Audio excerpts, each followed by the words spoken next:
पुनः दिल्ली पर आक्रमण करके मुगलिया शाही परिवार को समाप्त करेगा। 3, 2, 1। अध्यक्ष महोदय, सबसे पहले हम कुछ मूल शब्दों को यहाँ पे समझ लेते हैं। रघुनाथ राव के मन के सदन में है, तो रघुनाथ राव किस सिद्धांतों में मानते हैं उनको समझते हैं। रघुनाथ राव अपने आप में एक एम्बिशियस मराठा अधिकारी हैं, जो लगातार अपने आप को प्रूव करना चाहते हैं, अपने आप को दिखाना चाहते हैं कि वो मराठा साम्राज्य में लगातार एक स्ट्रॉन्गेस्ट जनरल के रूप में याद करे जाए। तो वो एम्बिशन, वो आकांक्षा उनके में है।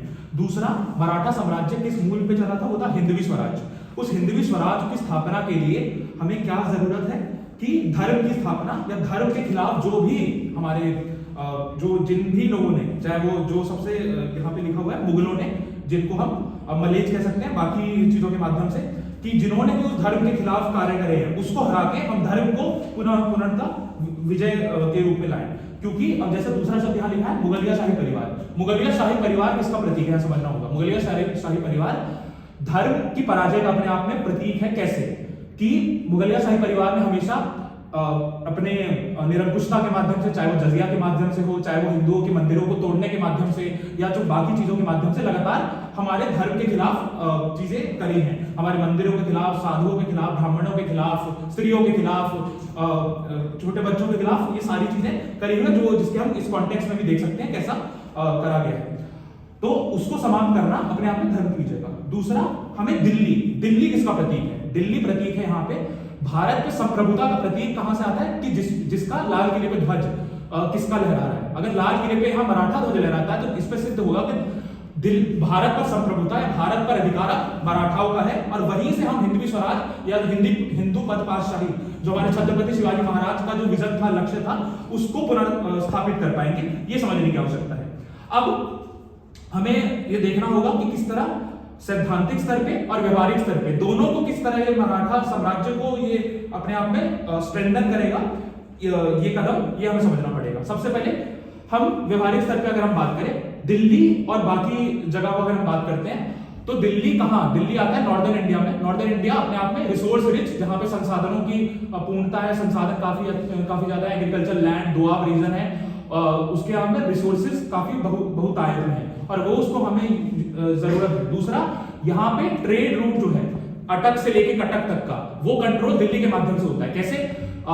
जितनी आर्मी मोबिलाइजेशन करनी होती है, आर्मी को स्टेशन करना होता है, वो दिल्ली में ही होती है। और सारे ट्रेड रूट और रिसोर्सेज का, चाहे चौथ के माध्यम से हो, क्योंकि मुगलिया सल्तनत दिल्ली में जब थी, तभी वो, चाहे वो रोहिल्ला हो, जाट हो, बाकी साम्राज्यों से वो बाकी टैक्सेस वसूल करती थी। अगर हम अब आते हैं तो हम टैक्सेस और रिसोर्सेज वो ला पाएंगे। और वो सब क्यों जरूरी है हमारे लिए? ताकि हमारी आर्मी को चलाने के लिए, आर्मी को कंसोलिडेट करने के लिए, क्योंकि उसके लिए हमें ये चौथ और ये सब की रिसोर्सेज की आवश्यकता है।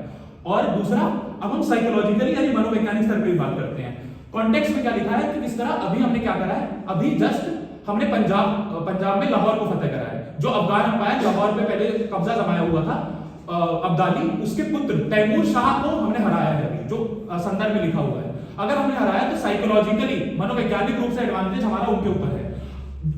तो इसके आधार पे जब हमारा दुश्मन साइकोलॉजिकली वीक स्थिति में है, तब हम ये अपॉर्चुनिटी, हमारे पास वो अवसर है कि हम इसको यूज करके, इसको बुला के अपनी सत्ता बहुत आसानी से स्थापित कर सकते हैं। और इसलिए हमारे को कॉन्फिडेंस है कि हम ये जीतेंगे, और ये जीतेंगे ही, ये सारी चीजों से हम समझ सकते हैं।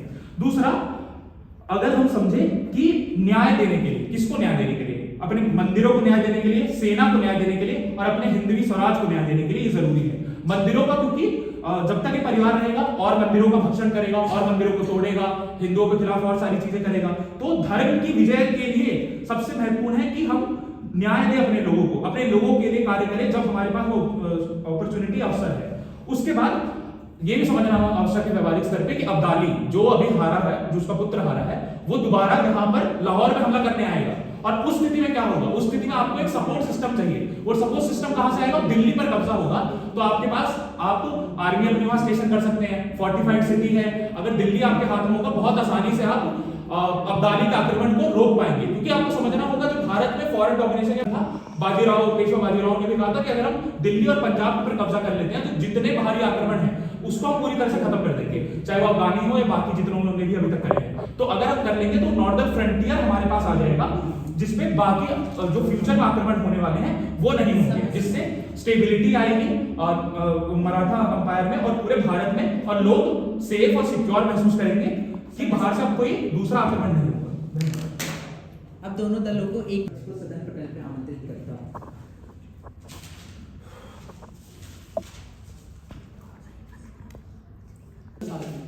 सबसे पहले तो प्रतिपक्ष है, प्रतिपक्ष की सैद्धांतिक और चारित्रिक विशिष्टता से उनका भार जो है वो सिद्ध नहीं होता है। सबसे पहले तो जो वो बात करके जाते हैं कि हमारा जो मराठा सरदार है उसका महत्वपूर्ण एक आइडियोलॉजिकल गोल क्या है कि हिंदवी स्वराज की स्थापना करना। हम उससे कहीं डिनाई नहीं कर रहे हैं, हमारा उद्देश्य है हिंदवी स्वराज की स्थापना करना, लेकिन यहाँ विषय के परिप्रेक्ष्य में जब चिंतन की बात होती है वो ये है कि आप इमीडिएट स्टेप के रूप में पुनः दिल्ली पर आक्रमण करने का प्रयास करेंगे, या फिर आप युद्ध के टाइम और स्पेस की जो कंस्ट्रेंट्स है उनको समझते हुए अभी आप जो आपके लिए जो सूटेबल ऑप्शन हो सकता है, फिजिबल ऑप्शन हो सकता है, उसको अपनाने का प्रयास करेंगे। बर्डन इस बात पर, और हमारा जो गोल ये है, हम कतई नहीं कह रहे हैं कि हमारा उद्देश्य जो है वो धर्मराज्य की स्थापना नहीं करना है, हिंदू पदपाशाही की स्थापना करना है, लेकिन रघुनाथ राव के मन के सदन में उस कैरेक्टराइजेशन को आगे बढ़ाने की कोशिश करेंगे, क्योंकि उन्होंने दिल्ली पर आक्रमण के अनुभव को झेला है अपने साथी के साथ, अल्लाहराव होलकर के साथ, दोनों ने संयुक्त रूप से दिल्ली पर आक्रमण किया। उसके परिणाम का ऑप्टिमल यूटिलाइजेशन हुआ कि नहीं हुआ उसको ध्यान में रखेंगे सबसे पहले।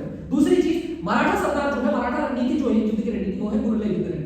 इसी कारण से अटक से पेशावर तक युद्ध रणनीति को अनुसरण करते हुए ही चेक पोस्ट बनाए गए और चेक पोस्ट पर किस प्रकार से मिलिट्री और रेवेन्यू कंट्रोल स्थापित किया जाएगा, पक्ष का वर्णन पूरा उस बात पर क्या आप उस पर कंट्रोल स्थापित कर चुके हैं, तो आप उस कंट्रोल से बाहर क्यों जाना चाहते हैं। सबसे बड़ी बात वो चीज है कि वो लाहौर पर जब वो नियंत्रण प्राप्त कर चुके हैं, उनके प्राइमरी बटन के अंदर लाहौर से उनके ट्रेड रूट से, लाहौर से वो टैक्सेशन का एडवांटेज ले रहे हैं, और लाहौर पर ही पुनः अब्दाली का आक्रमण की संभावना भी है। जब वो कह रहे हैं कि अब्दाली इस समय साइकोलॉजिकली वीक है, इसका मतलब क्या है कि वो अलार्म सिचुएशन है, क्योंकि उसकी खुद को मार बनाया गया है। दूसरी चीज, लाहौर जो क्षेत्र था वो युद्ध क्षेत्र था, मेजर जो एक वॉर रीजन है अफगान साम्राज्य के लिए वो रहा है, तो इसका मतलब युद्ध की सर्वाधिक संभावना लाहौर क्षेत्र पर अफगानी आक्रमण की संभावना। तो जब वो अलार्म सिचुएशन में है तो आप टू फ्रंट वॉर खोलने की कोशिश कर रहे हैं, आप दिल्ली पर आक्रमण करने का प्रयास कर रहे हैं। दूसरी चीज, इनके दिल्ली का कैरेक्टराइजेशन बहुत सीमित है। इन्होंने क्या कहा, मुगलिया परिवार केवल हिंदुओं के शोषण का प्रतीक, और शोषण करता कैसे, वो शोषण करता है स्ट्रक्चर्स के माध्यम से। उसने रेवेन्यू स्ट्रक्चर्स बनाए हैं जिनके जरिए वो इक्तदारों को नियुक्त करता है, और इक्तदारी प्रणाली वर्तमान समय में जब वो कमजोर हो रही है तो उसका अल्टरनेटिव देने का हमें प्रयास करना, ताकि युद्ध करना है। अभी हमारा जो प्रयास होना चाहिए वो होना चाहिए एग्रीकल्चरल रेवेन्यू स्ट्रक्चर्स को, क्योंकि ये जो समय है वो 18th सेंचुरी का है, और 18th सेंचुरी की जब हम बात करते हैं तो मुगल शासन जो है वो कमजोर होता है आर्थिक रूप से, और मुगल शासन कमजोर होता है जो कृषि के ग्रुप है उनसे कमजोर होता है। युद्ध रणनीति के रूप में हमें समझना पड़ेगा कि सबसे पहले तो हमें हमारे जो चेक पोस्ट है उनको रिबिल्ड करना पड़ेगा। जैसे कि हमने अटक से पेशावर तक जो किया, तो हमारा जो अल्टरनेटिव आता है वो ये आता है कि जब तक आप स्ट्रक्चर्स को अल्टरनेटिवली रिबिल्ड नहीं करेंगे तब तक आप युद्ध जैसा जो एक इमीडिएट इंपल्सिव स्टेप है वो नहीं ले सकते। एक तत्परता के साथ आप युद्ध करने का जो एक आकस्मिक जो गुण है वो आप नहीं ला सकते। आपको सबसे बड़ी यथार्थता और व्यवहारिकता के अनुरूप युद्ध की परिस्थितियों को क्रिएट करना पड़ेगा। दूसरी चीज ये बात करनी चाहते हैं कि लाहौर क्षेत्र जो है, लाहौर क्षेत्र में ये बताना चाहते हैं कि लाहौर क्षेत्र में हमारी स्थिति सबसे मजबूत है, तो फिर लाहौर क्षेत्र इनके लिए युद्ध स्थिति के लिए सबसे अनुकूल होना चाहिए। लाहौर में ही हमें डिफेंसिव होना जरूरी है। हमारा अभी जो वर्तमान उद्देश्य होना चाहिए लाहौर में डिफेंसिव होना चाहिए, उसे अधिक मैनेज करने का होना चाहिए, क्योंकि लाहौर में अभी तक हमने अटक से पेशावर जो चेक पोस्ट बनाए उन पर अभी भी नजरदारों के लिए। दूसरी चीज, इन्होंने पूरे बर्डन में जो जाट डायनेमिक्स है उनको इग्नोर किया। जाट डायनेमिक्स क्या होते हैं, देखिए दोआब जो क्षेत्र है, दोआब क्षेत्र में सबसे गंगा जमुना दोआब क्षेत्र में सबसे महत्वपूर्ण चुनौती के रूप में इस समय महाराजा सूरजमल बैठे हुए, क्योंकि जब आप दिल्ली पर आक्रमण करने का प्रयास कर रहे थे तब उस समय जो महत्वपूर्ण रेवेन्यू कंट्रोल था वो किसके हाथ में था, आवश्यक रसद सामग्री, सैन्य सामग्री मुगल जो शाही परिवार है उसको उपलब्ध करवाने का कार्य किसने किया, भरतपुर की सत्ता ने किया। और भरतपुर क्षेत्र में आता है, और सबसे महत्वपूर्ण आपके लिए स्ट्रेटेजिकली देखा जाए, मिलिट्रीली देखा जाए, रेवेन्यू पॉइंट ऑफ व्यू से देखा जाए तो सबसे महत्वपूर्ण राइवलरी आपके जाट के साथ है। तो उसके साथ आपका क्या पॉइंट ऑफ व्यू होना चाहिए अभी वो क्लियर नहीं है, और दोबारा जब आप दिल्ली पर आक्रमण करने का प्रयास करेंगे तब आप जाट डायनेमिक्स को कैसे टेकल करेंगे वो भी इनके बर्डन में कहीं क्लियर नहीं आता कि कैसे जाट सत्ता जो है जो अभी भी महत्वपूर्ण सत्ता के रूप में बढ़ती है, और जाटों के साथ हमारा अब महत्वपूर्ण चीज आ रही है, जाटों के साथ हमारा पॉलिटिकल कोलिशन क्या हुआ है या नहीं हुआ है। तो अगर उसे मैनेज किया भी जाएगा आपके बर्डन में, केवल इतना मानो आप उसे न्यूट्रलाइज कर रहे हैं, तो किस आधार पर कर रहे हैं, कौन सा आपने उनसे आवश्यक समझौता किया जिसके आधार पर आप जाट सत्ता को रिटेलिएट करने की कोशिश करेंगे, इस आधार पर। जबकि आपने जब पहले आक्रमण किया था तो जाट सत्ता के प्रभाव के कारण ही आपको लाल किले पर से नियंत्रण हटाना पड़ गया, जो कि संदर्भ को लिखित भी है। दूसरी चीज हमें देखनी पड़ेगी जो अभी इस समय जो मिलिट्री रह गया वो क्या है, क्योंकि युद्ध के लिए सबसे ज्यादा आवश्यक चीज हो जाती है आवश्यक संसाधन और आवश्यक स्थिरता। आपका जो एक फिजिकल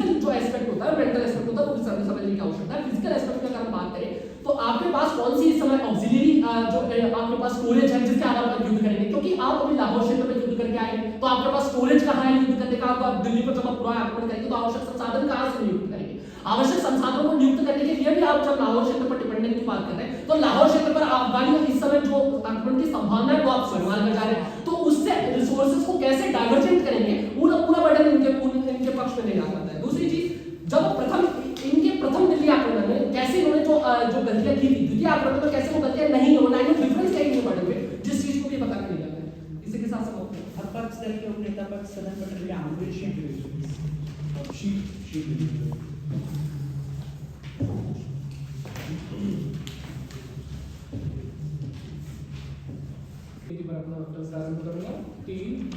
सबसे पहले तो विपक्ष को धन्यवाद, इन्होंने माना कि सब मुगलिया शासन जो है कमजोर है। आपने भी बोला कि उनका टैक्स रेवेन्यू सिस्टम उस समय पे काफी ज्यादा खराब हो चुका है और उनको टैक्स अच्छे से नहीं आ रहे, रिसोर्स उनके पास अच्छे से नहीं आ रहे, इस स्वीकार करने के लिए धन्यवाद। दूसरी बात यहाँ पर समझने की जरूरत है कि दुश्मन इस समय पर वीक है। पहले तो साइकोलॉजिकली वीक है क्योंकि उसी के पुत्र को हम मार के भगा के भेजे। दूसरी बात पास्ट रिजल्ट देखिए, वो पहले हमसे हारा है, हमने उसको खदेड़ के बाहर फेंक दिया था, तो जाट राजा के दबाव के चलते हमने उसको वापस ले लिया। वो हमसे हारा हुआ व्यक्ति है, साइकोलॉजिकली हमसे वीक पोजीशन पर है, इकोनॉमिकली वीक पोजीशन पर है, आपने भी मान लिया। और तीसरी सबसे इंपॉर्टेंट बात, एक यहाँ पर पक्ष को ये भूल गए कि इसको आपको देखने की जरूरत है कि भारत पर जब भी वेस्ट से आक्रमण होते हैं, पंजाब के साइड से, पहाड़ियों के साइड से जब भी आक्रमण होते हैं, तो जो आक्रमण करता है उसके पास एडवांटेज होती है क्योंकि वो ऊंचाई पर है और ये दिल्ली है वो कंपैरेटिवली कम ऊंचाई पर है। तो पहली बात तो एक स्ट्रेटेजिक और मिलिटरी एडवांटेज होती है उधर से आक्रमण करते समय। पहली बात इसको समझने की जरूरत है, आक्रमण करते समय यानी कि जब आप एग्रेसर होते हैं तो आपको वहां पर एक एडवांटेज होती है, तो पहले से एडवांटेज आपको है। दूसरी बात आपने यहाँ पे समझ, आप क्या कह रहे हैं, बोलो हमारे पास तक आ जाए, वो भी पहाड़ियों पर आ जाए और फिर आकर हमसे बराबरी में आक्रमण करें, तो फिर तो एज हमारी चली जाएगी। दूसरी बात, हम उनको इस समय संभलने का मौका नहीं देना चाहते हैं। उनके हाथ से एक बहुत महत्वपूर्ण अंग गया है पंजाब का। इस समय पे उनकी सत्ता पूरी तरह से हिली हुई है। उनको जो सपोर्ट देने वाले जो हिंदू लोग हैं, जिनको लगता है जो इस समय पे मुगलिया शासन के दबाव में दिल्ली में रहने वाले वो लोग जो कि सिर्फ इस वजह से उनके साथ थे कि चलो कोई बात नहीं, भारत के राजा ये हैं तो इनकी गुलामी करनी पड़ेगी, अभी वो भी उनके विद्रोह में खड़े हुए हैं क्योंकि हमारी सिंबॉलिक विक्ट्री हो रही है, हमारे धर्म की विजय हो रही है। तो दिल्ली के हिंदू, पंजाब के हिंदू, हर जगह के हिंदू हमारे लिए खड़े हैं, उनके खिलाफ विद्रोह करने के लिए भी खड़े हैं। दूसरी बात आपको समझने की जरूरत है कि चलिए उद्देश्य आपने मान लिया, तो ये तो आपने मान लिया कि युद्ध होगा ही होगा। दूसरी बात आपने ये भी मान लिया कि हाँ देखो युद्ध तो होना ही है, युद्ध को टाला नहीं जा सकता है, तो युद्ध हम डिसाइड करें कि कैसे होगा, तो हम ही तो डिसाइड कर रहे हैं। अब ये मत सोचिए कि आपको क्या लग रहा है, ये बोल रहे हैं कि अचानक से सपना आया और हम अचानक से जाके आक्रमण कर देंगे, चलो नहाते नहाते हमने सोचा है, हम सोच रहे हैं आक्रमण कर देंगे। ऑब्वियसली हमारे पास तैयारी है, ऑब्वियसली हम पूरी चीजों को देख करके बैठे कि कहां से आएंगे, किस जगह पर आक्रमण करेंगे। और आपने बोला कि स्ट्रक्चर्स पर उनका अधिकार है, नहीं, अब उन पर उनका अधिकार नहीं है। पंजाब पर आक्रमण करने के पश्चात वहां पे जितने भी जो भी वहां के लोग थे जिनके माध्यम से एडवांटेज प्राप्त किया जा रहा था, उस क्षेत्र पर हमारे अधिकार होने के साथ ही साथ हमारा अधिकार और हमारा उन स्ट्रक्चर्स पे भी अधिकार हो गया है। दूसरी बात आपको समझने की जरूरत है, अगर सिर्फ गोरिल्ला युद्ध करते हैं, गोरिल्ला युद्ध करके हमने पंजाब को हरा दिया, हम पूरे उसके बेटे को हरा करके भेज दिए, सिर्फ गोरिल्ला युद्ध नहीं है, पूरा वॉर फ्रंट पर भी हम युद्ध कर रहे हैं और पोस्ट पर भी हमारे समय पे कंट्रोल हो चुका है, आप इसको नकार रहे हैं। दूसरी बात, स्ट्रक्चर पर हमारा कंट्रोल है, पहले से है। दूसरी बात, एक चीज बताइए, आप कह रहे हैं कि पहले तो कंडीशंस इतनी विपरीत थी तब हमने उनको हरा दिया, तो अब कैसे नहीं हरा पाएंगे, वो आप प्रूव ही नहीं कर पा रहे हैं, वो भी तब जब हमारी आर्मी का मनोबल ऊपर है। दूसरी बात, आप कह रहे हैं कि हमारे कुछ रिसोर्सेज डिप्लीट हुए वहां पर जाकर के युद्ध करने से, ऐसा नहीं हुआ, हमारे रिसोर्सेज और बढ़े हैं। क्योंकि सबसे पहली बात तो हमारे पास प्रिजनर्स ऑफ वॉर है, जो कि हम उनको सीधे बोल देंगे तुम्हारी जान किस लिए बख्शेंगे यदि तुम मुगल पर आक्रमण करते समय हमारा साथ दोगे। इसके अलावा कई हिंदू राजा, कई हिंदू सेट्स जो मर्सिनरीज थी, जिनको पंजाब में और अन्य क्षेत्रों में दबा करके रखा गया था मुगलों द्वारा, वो हमारे साथ आ गई क्योंकि हमने उनको जेल से छुड़ा दिया है, हमने उनको बंदूकों को छुड़ा लिया है, तो वो हमारे साथ आकर के हमारे साथ युद्ध करने लग जाएंगे।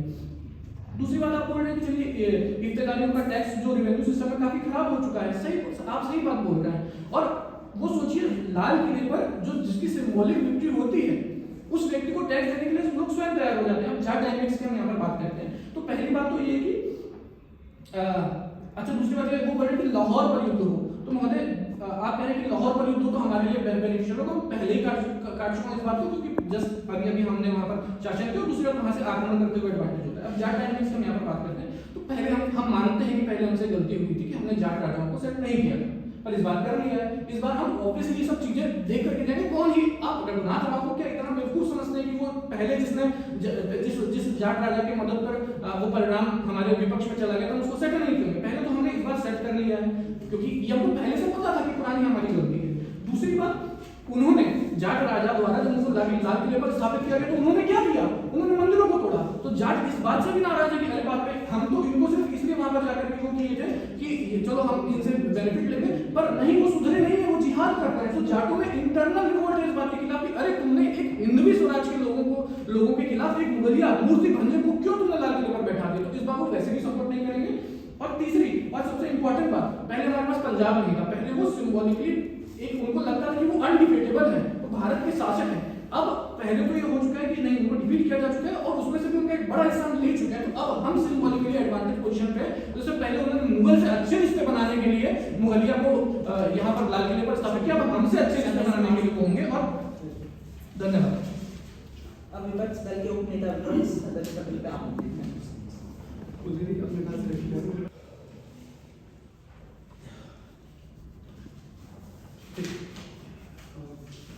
मेरे वक्तव्य के साथ मेरा समय शुरू कीजिए। सदन को मेरा साझा निवेदन दिए गए विषय की पुरजोर विपक्षी निर्णायक मंडल अध्यक्ष महोदय, इससे पहले कि मैं विषय पर कोई भी विचार अभिव्यक्त करूं, सदन में एक बात पुनः प्रतिस्थापित कर देना नितांत आवश्यक हो जाता है कि केवल अजम्पशन के बेसिस पर युद्ध नहीं लड़े जाते। हमने उनको सेट कर लिया है, हमने सारी तैयारी कर ली है, हमने रिसोर्सेज कंसोलिडेट कर लिए हैं, प्रिजनर्स ऑफ वॉर संभालने लड़ने के लिए तैयार हो गए। ये तमाम बातें मेरे अजम्पशन है, यानी ये तमाम बातें आप एक आदर्शवाद के धरातल पर करने की कोई भी व्यवहारिक सत्यापित तथ्य नहीं है। और ये बात सबसे बड़ी हिस्टोरिकल फैलेसी है कि कह रहे हैं कि जाटों को सेट कर लिया, क्योंकि वही जाट जब हमने अभी 1957 में लाल किला में जाटों के प्रेशर में खाली करना पड़ा था और जाटों ने ही उनका समर्थन किया था वो अब्दाली का उसमें वापस स्थापित होने के लिए। तो अभी जाट कैसे हमारे समर्थन में आ गए, हमारे पक्ष में आ गए, इसका कहीं भी कोई सब्स्टिट्यूशन नहीं मिलता। जबकि हमें ये समझना होगा कि जाट अभी भी मुगलों की साइड ही है और इस डायनामिक्स को ध्यान में रखकर हमें एक स्ट्रेटेजिकली सोचना पड़ेगा कि किस प्रकार से जाटों को अपने एम्बिट में लिया जाए या फिर युद्ध रणनीति इस प्रकार से बनाई जाए कि हम जाटों से भी टैकल कर सकें।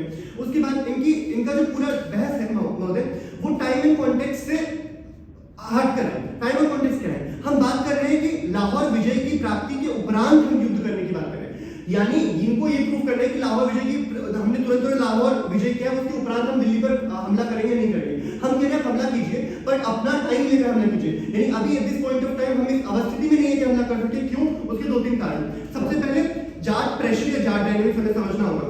जाट डायनामिक्स अपने आप में सबसे ज्यादा प्रॉस्पेरस रीजन है, जो पूरा जो भरतपुर के राजा सूरजमल है, वो भी अभी भी हमारे बहुत ज्यादा पक्ष में नहीं है, क्योंकि उनके साथ हम किसी प्रकार की पॉलिटिकल कोलिशन में नहीं है। तो या तो हमें उनको अपने पॉलिटिकल कोलिशन में लेना पड़ेगा या फिर हम उनसे डायरेक्टली कन्फ्लिक्ट ले सके। इस अवस्थिति के लिए उसको तैयार करना पड़ेगा, जिसके लिए हमें एक टू फ्रंट वॉर यानी मुगलों से भी वॉर और जाटों से भी युद्ध, दोनों के लिए खुद को प्रशस्त करना पड़ेगा, जिसके लिए लाहौर का रीजन अपने आप में इतना ज्यादा हमें सशक्त नहीं बना देता।